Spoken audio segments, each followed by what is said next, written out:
Hello everyone, welcome to my YouTube channel Bangla update. বন্ধুরা, কথা ধারাবাহিকের আজকের পর্বে আপনারা দেখবেন প্রিয়া ট্যাক্সি করে তার রেডিও অফিসে যায় এবং যেতে যেতে সে ফোনে সৌরভের সাথে কথা বলতে থাকে। আর এদিকে পেছন থেকে তাকে ফলো করে যায় হচ্ছে কথা, এবং কথা তাকে ফলো করতে করতে সেই রেডিও অফিসে গিয়ে পৌঁছায়। তারপর সে রেডিও অফিস দেখে বুঝতে পারি যে প্রিয়া নিশ্চয়ই সেখানে জব করছে।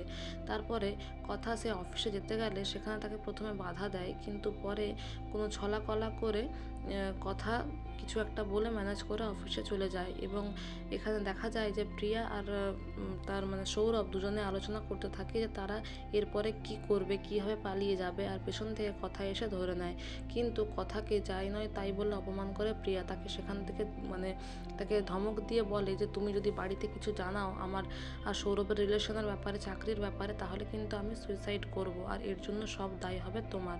তারপর তাকে সেখান থেকে জোর করে তাড়িয়ে বের করে দেয় প্রিয়া কথাকে। এদিকে দেখা যায় যে এভি খুঁজতে থাকে কথাকে, বলে আমাকে সব সময় বলতে থাকে যে তাড়াতাড়ি ঘুমিয়ে পড়তে, অথচ কোথায় গেল।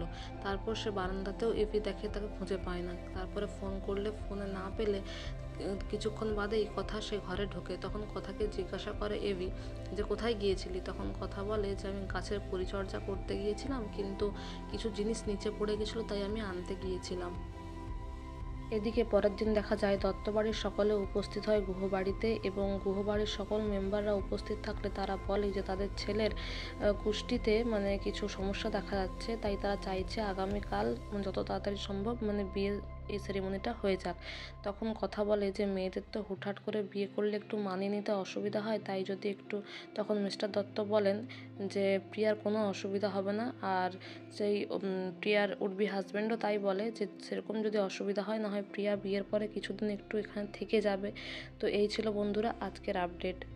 আগামী পর্বে আপনারা দেখবেন যে সৌরভকে ফোন করে প্রিয়া আর বলে যে কালই আমার বিয়ে ঠিক হয়ে গেছে, তাই যা করার তাড়াতাড়ি করতে হবে। তখন সৌরভ বলে ঠিক আছে, কাল সন্ধ্যাবেলা ওয়েস্টার্ন ক্যাফেতে তাহলে দেখা হচ্ছে। আর পেছন থেকে কথা এই তাদের কথোপকথন শুনে নেয়। তো বন্ধুরা, এর পরের আপডেট জানতে আমাদের সঙ্গে যুক্ত থাকুন। Thank you everyone for watching the video.